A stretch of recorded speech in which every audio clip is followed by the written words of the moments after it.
일상 속의 소음 한가운데에서 누군가가 당신을 너무 강렬하게 생각하고 있다는 느낌을 받은 적이 있나요? 그 감정이 시간과 공간을 초월하는 것처럼 느껴지지만 그 사람의 행동은 전혀 반대인 것처럼 보일 때 말이죠. 가슴속 깊이 자리 잡은 끝없이 울리는 메아리 같은 조용한 느낌. 당신이 마음속으로 그 사람의 이름을 떠올릴 때마다 일어나는 미묘한 떨림. 그것은 단순한 상상이 아닙니다. 카를 구스타프 융은 자신의 인생 대부분을 인간 정신의 깊이를 탐구하는 데 바쳤고 그 과정에서 중요한 사실을 발견했습니다. 억압된 감정은 사라지지 않는다는 것입니다. 그것들은 상징, 은밀한 몸짓, 그리고 직관적인 영혼만이 말없이 해석할 수 있는 애매한 행동으로 변형됩니다. 오늘 우리는 심리학의 잊혀진 차원, 즉 눈에 보이지 않는 연결과 말로 표현되지 않은 감정들, 그리고 의식보다 더 많은 것을 말해주는 무의식의 속삭임에 대해 탐구해 보려 합니다. 융은 깊은 진실을 주장했습니다. 의식에서 억눌린 모든 것은 더욱 강력하게 무의식에서 되돌아온다는 것입니다. 다시 말해, 누군가가 당신을 그리워한다는 사실을 부정하려 할수록 그것은 상징적인 시선을 가진 사람들에게 더 분명하게 드러납니다. 이는 단지 로맨틱한 환상이나 희망적인 생각이 아니라 심오한 심리적 역학에 관한 이야기입니다.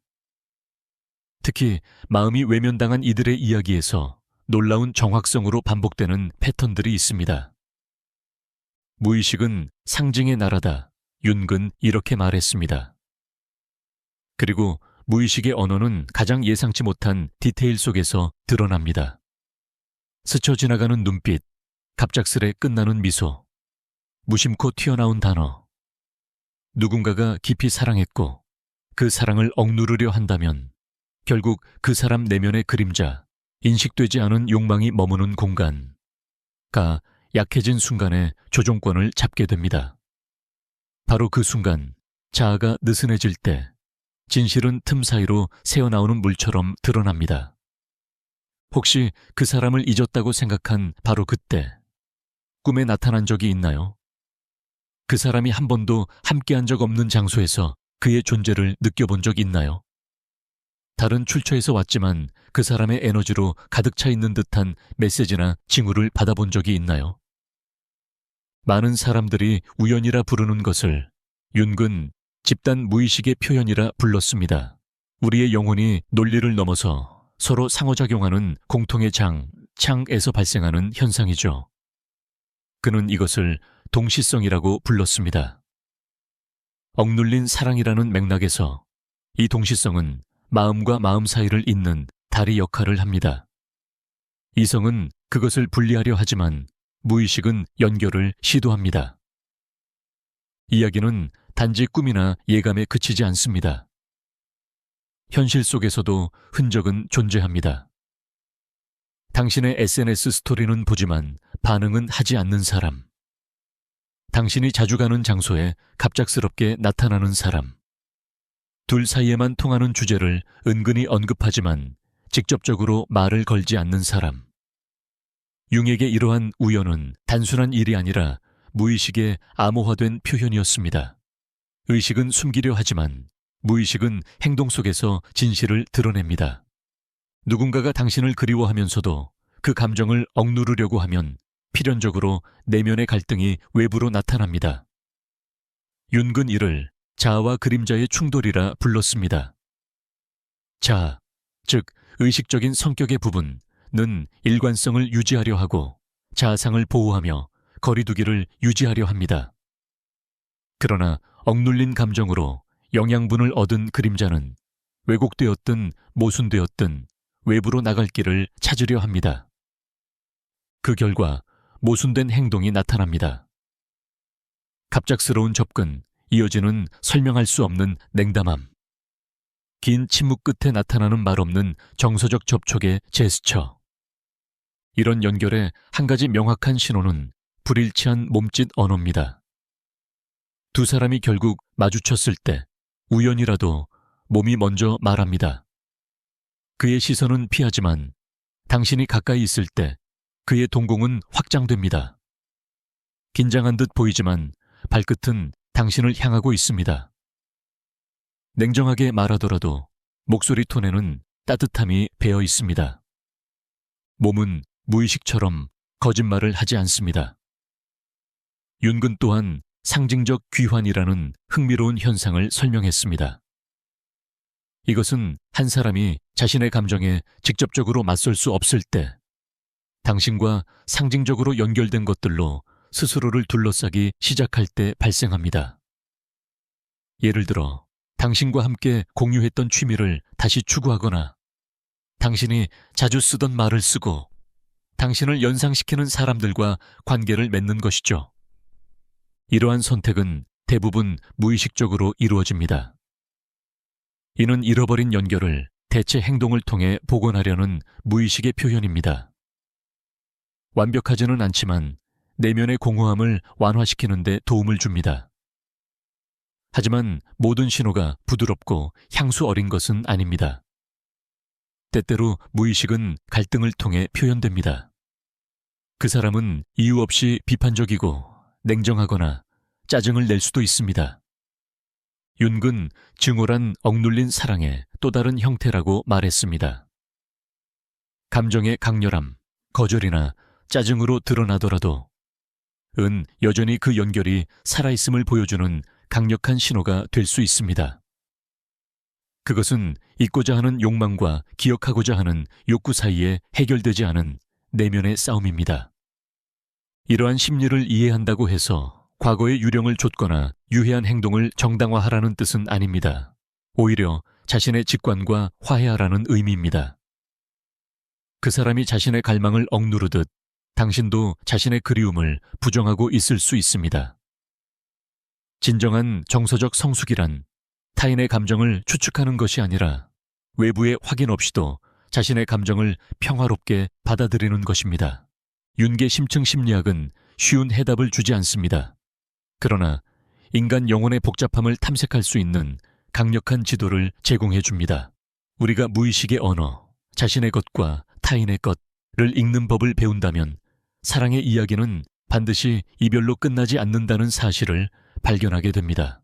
그것은 때때로 침묵 속에서, 사소한 몸짓 속에서, 말로 표현되지 않는 꿈 속에서, 그리고 목소리 없는 마음이 이야기하는 공간 속에서 계속 살아갑니다. 아직도 들려야 할 무언가가 있을지도 모릅니다. 그리고 바로 그곳에서 당신의 진정한 힘이 시작됩니다.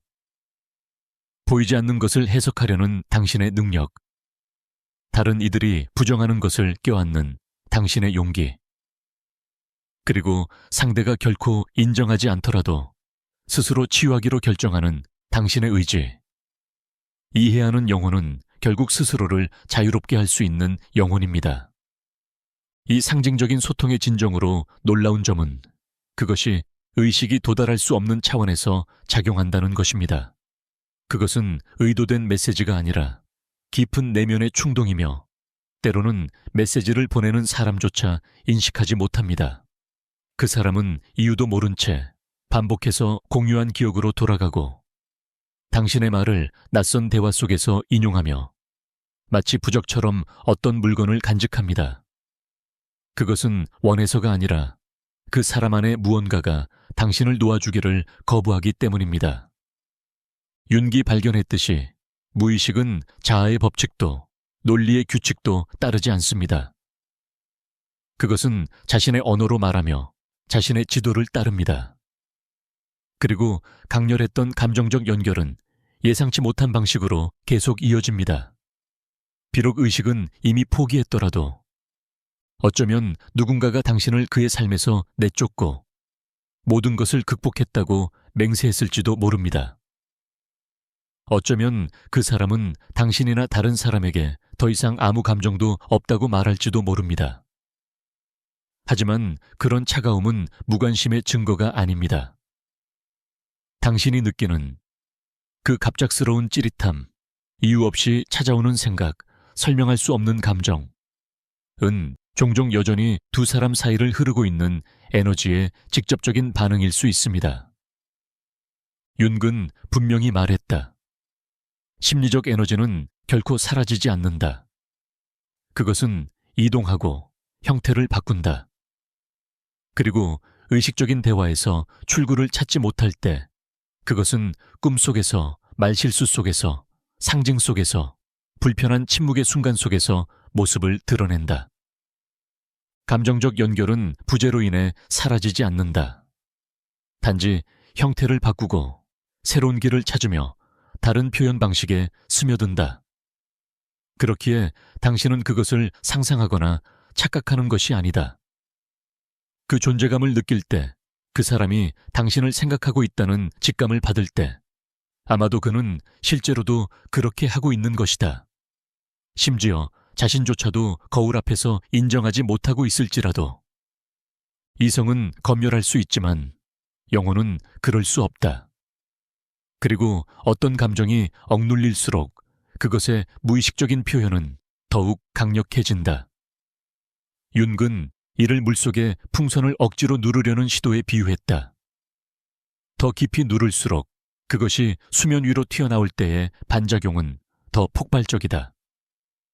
누군가 무관심한 척하면서도 몰래 당신의 이름을 소셜미디어에서 검색할 때가 그렇다. 다른 사람들에게 당신에 대해 묻는 순간 어떤 장소를 피하는 이유가 단순한 무관심이 아닌 당신과 마주쳤을 때의 감정이 두렵기 때문일 때, 이것이 바로 의도적인 거리두기라는 역설의 비밀이다. 연결을 감추려는 노력이 클수록 내면에는 아직 풀리지 않은 매듭이 존재한다는 신호가 더욱 뚜렷해진다. 하지만 그보다 더 명확한 신호가 있다.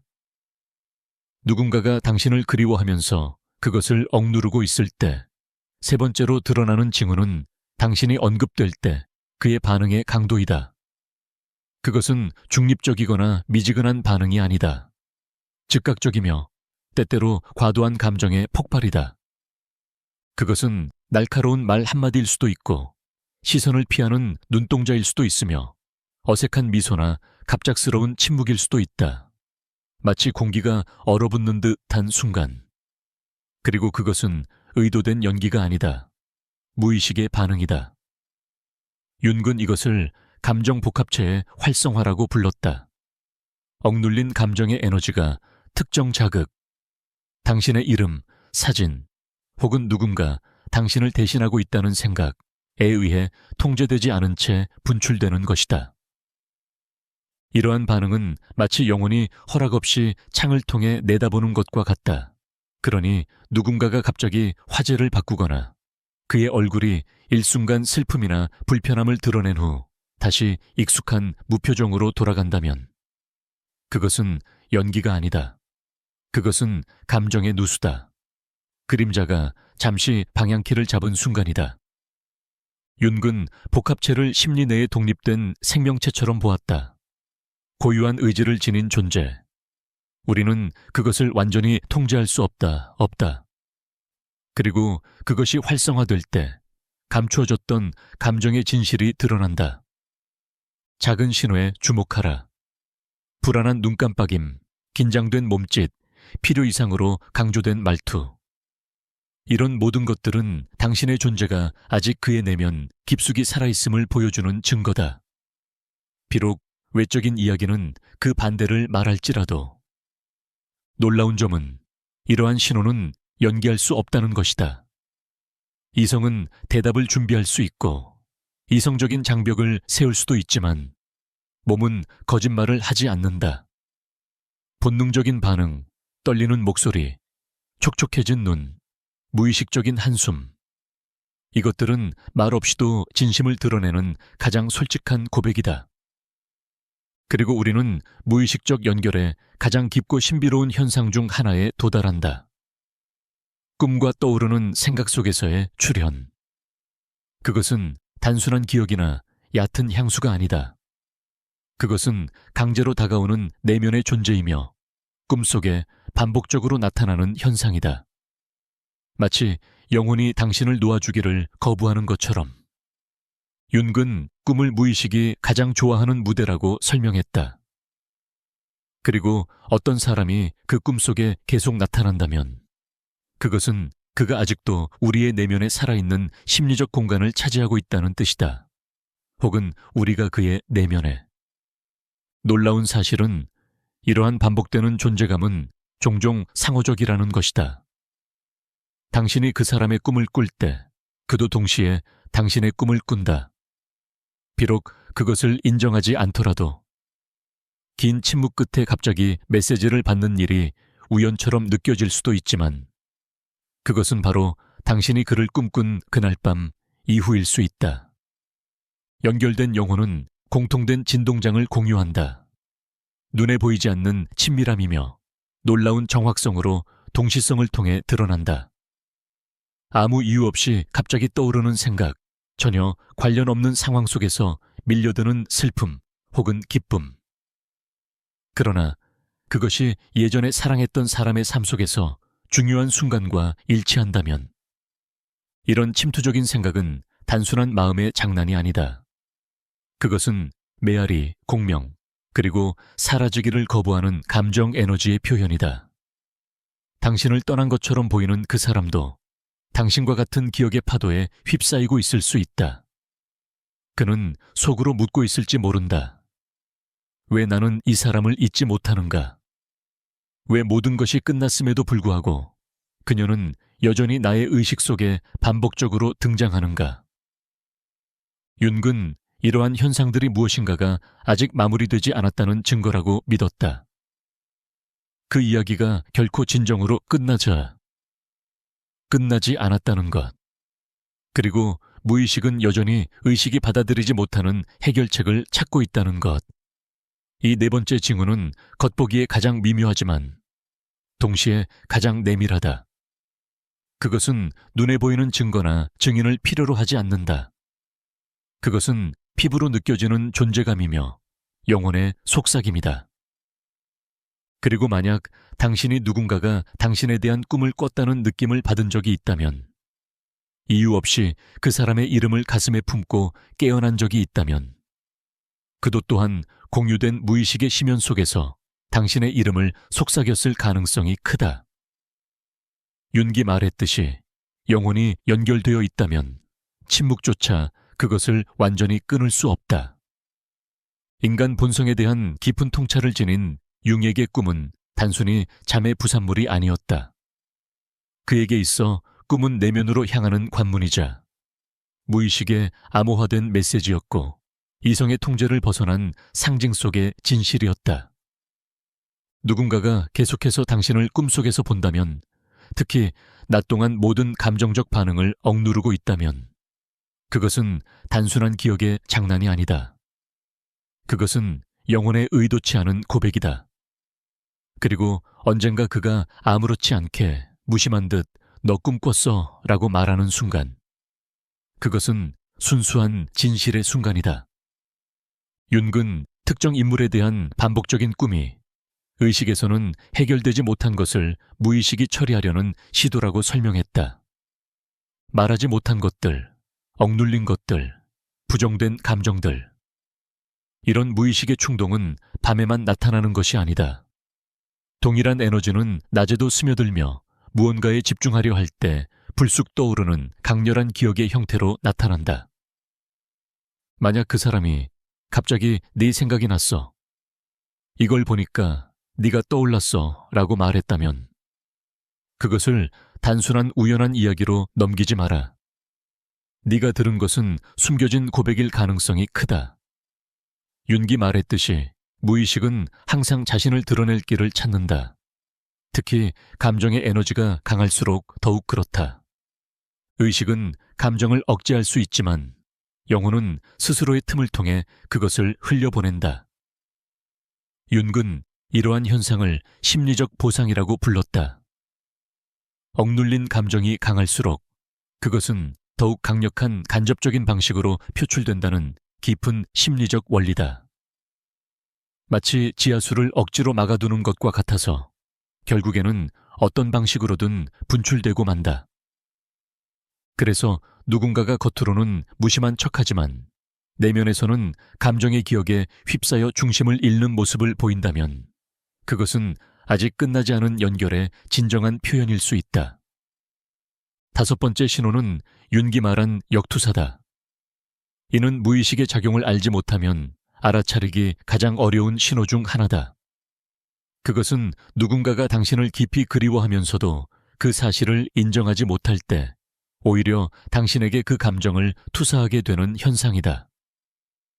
그 사람은 당신이 집착하고 있다고 말할지도 모른다. 당신이 과거에 매달리고 있다고 말할지도 모른다.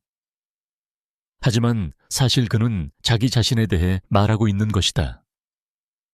윤근 말한다. 우리가 타인에게서 가장 거슬려 하는 것, 가장 비난하고 싶어 하는 것은 종종 우리 안에서 받아들이기 힘든 부분의 반영이다. 만약 누군가가 반복적으로 당신이 아직 놓지 못했다고 말한다면 그 말 자체가 방어 기제일 수 있다. 진심으로 끝난 감정이라면 자주 설명하거나 강조할 필요가 없다. 말에 담긴 감정의 강도는 오히려 그 반대를 말해준다. 마음속은 아직도 평온하지 않다는 것을. 이것이 바로 역투사의 역설적 성질이다. 자유로워지려는 시도 속에서 오히려 자신의 감정이 드러난다. 그는 당신을 향해 손가락질하지만 결국 자신의 그림자를 보고 있는 것이다. 당신을 비난함으로써 자기 감정을 숨기고 있는 것이다. 여섯 번째 신호는 아마도 가장 시적인 개념일 것이다. 의미 있는 동시성. 윤근 이를 의미 있는 우연이라 정의했다. 인과관계는 없지만 주관적으로는 깊은 의미를 가지는 사건들이다. 그 사람이 당신을 깊이 그리워하고 있고 무의식이 활성화되어 있다면 뜻밖의 만남이나 신호, 너무도 정교해 우연이라고 보기 어려운 순간들이 생겨난다. 당신에게 감정적으로 중요한 순간에 그 사람이 갑자기 나타난다든가, 당신이 그를 강하게 떠올릴 때 그가 연락을 해온다든가, 아무런 이유 없이 같은 장소에서 마주치게 되는 경우다. 그는 아마도 그냥 우연이었어. 너 거기 있을 줄 몰랐어. 라고 말할 것이다. 그리고 그의 의식은 정말 그렇게 믿을 수 있다. 하지만 윤근 강조했다. 무의식은 우리의 선택과 행동에 영향을 미친다. 우리가 그것을 인식하지 못하더라도 그것은 길을 정하고 타이밍을 정하고 말을 고르며 행동을 이끈다. 이러한 우연은 단순한 착오가 아니다. 그것은 영혼의 움직임이며 깊은 차원에서의 재연결 시도다. 그것은 결코 말로 표현되지 않았지만 양쪽이 모두 들은 어떤 부름에 대한 조용한 응답이다. 이런 동시성을 미신처럼 치부하지 말고 윤기 말한 집단 무의식의 표현으로 이해해야 한다.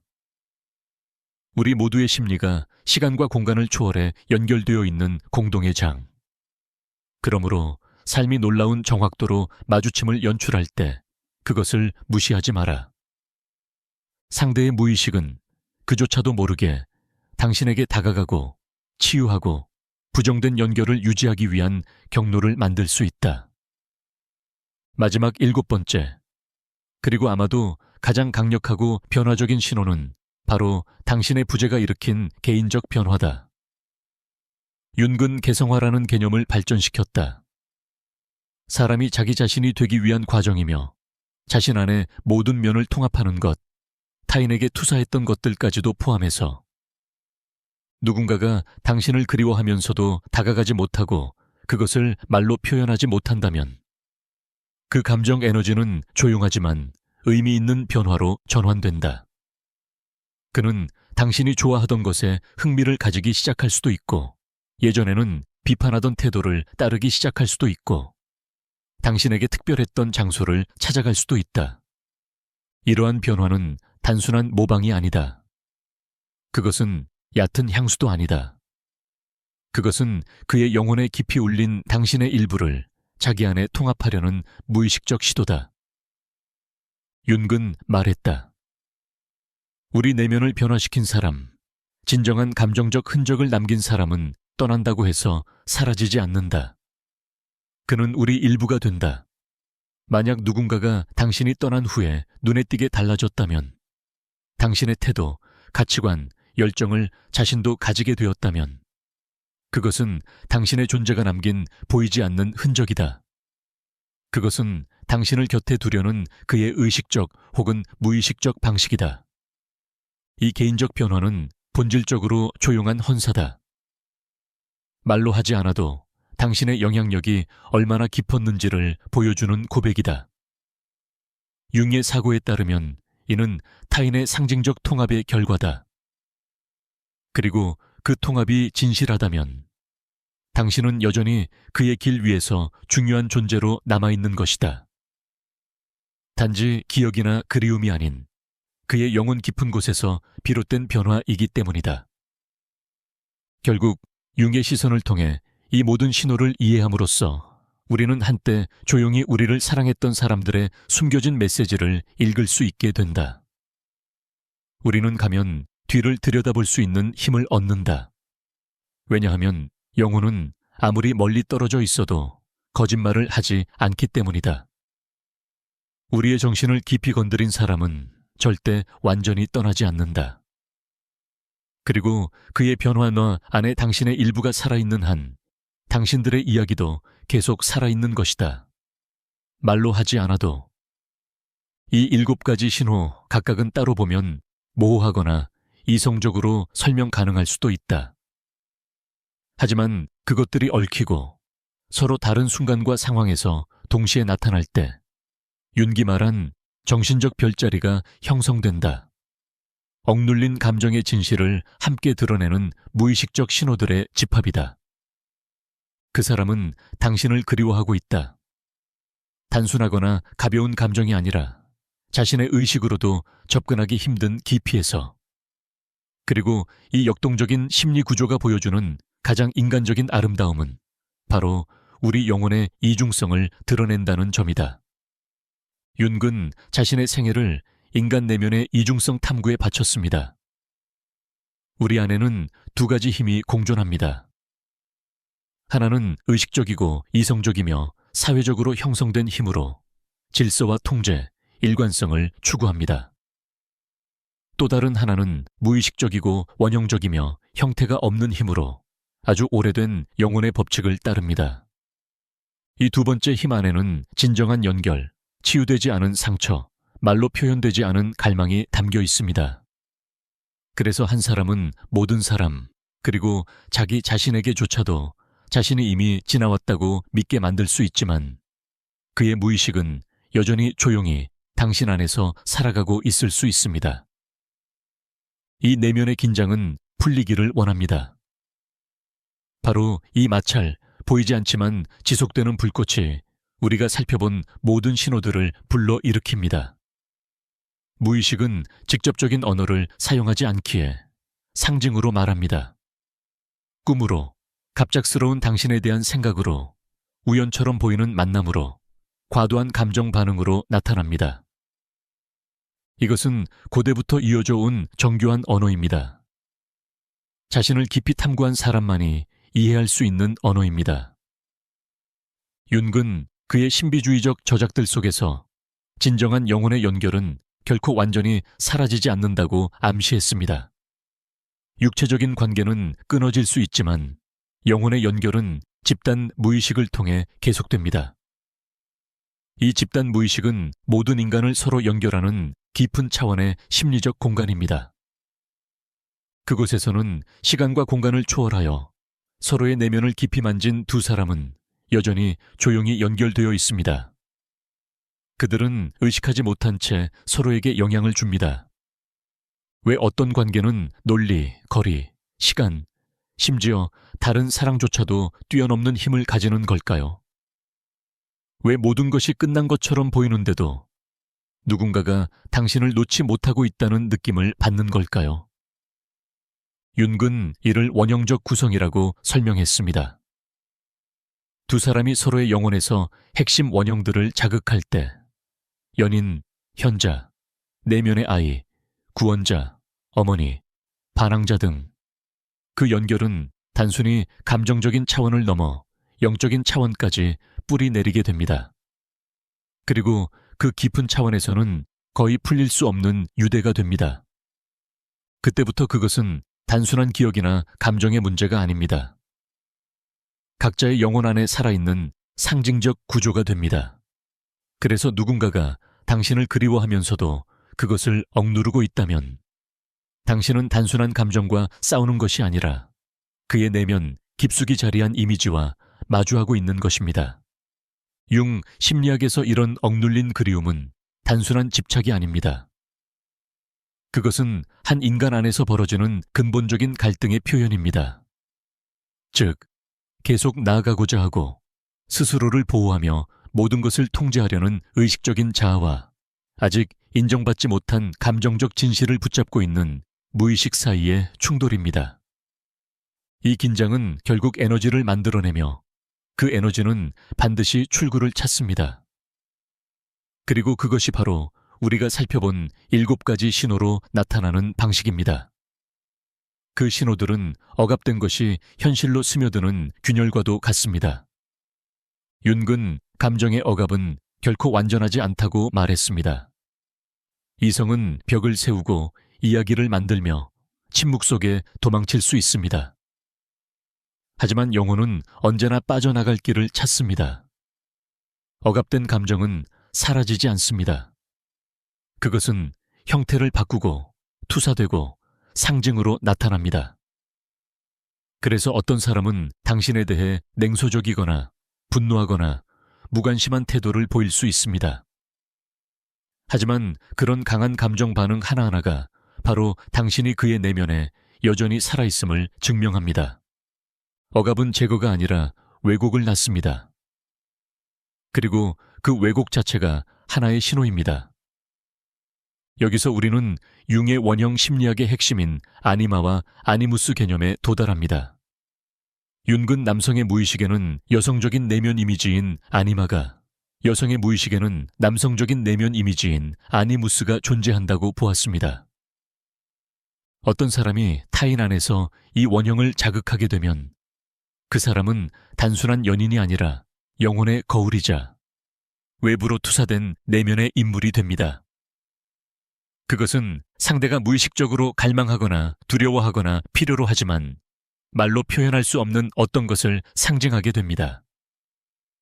당신이 여성으로서 한 남성의 아니마를 자극했다면 당신은 단순한 사랑하는 사람이 아니라 그의 내면을 비추는 거울, 그의 억눌린 부드러움과 직관, 통제 없이 사랑할 수 있는 능력의 상징이었을 것입니다. 당신을 잃는다는 것은 단순히 관계를 잃는 것이 아니라 자신의 핵심적인 한 부분과 단절되는 것입니다. 그래서 그는 당신을 설명할 수 없는 방식으로 그리워합니다. 왜냐하면 당신을 떠올릴 때 그는 사실 자기 자신을 찾고 있기 때문입니다. 반대로 당신이 자신의 아니무스를 한 남성에게 투사했다면, 즉, 그 남성이 당신의 내면에 있는 용기와 방향성, 자기 확신의 상징이었다면 그의 사라짐은 단순한 이별이 아니라 당신의 심리적 통합에 중요한 축이 사라진 듯한 감각을 줍니다. 그 남성은 당신의 추진력과 자기 표현의 상징이었기 때문에 그의 부재는 마치 당신 자신 일부가 부서진 것처럼 느껴질 수 있습니다. 하지만 그 원형적 힘을 스스로의 일부로 받아들이게 되는 순간까지입니다. 이런 관점에서 볼 때 가장 깊은 인간관계는 단순한 감정적 유대가 아닙니다. 그것은 자기 실현의 여정에서 중요한 이정표이며 상징적인 경로입니다. 그 길 위에서 타인은 당신의 내면적 성장을 유도하는 촉매가 됩니다.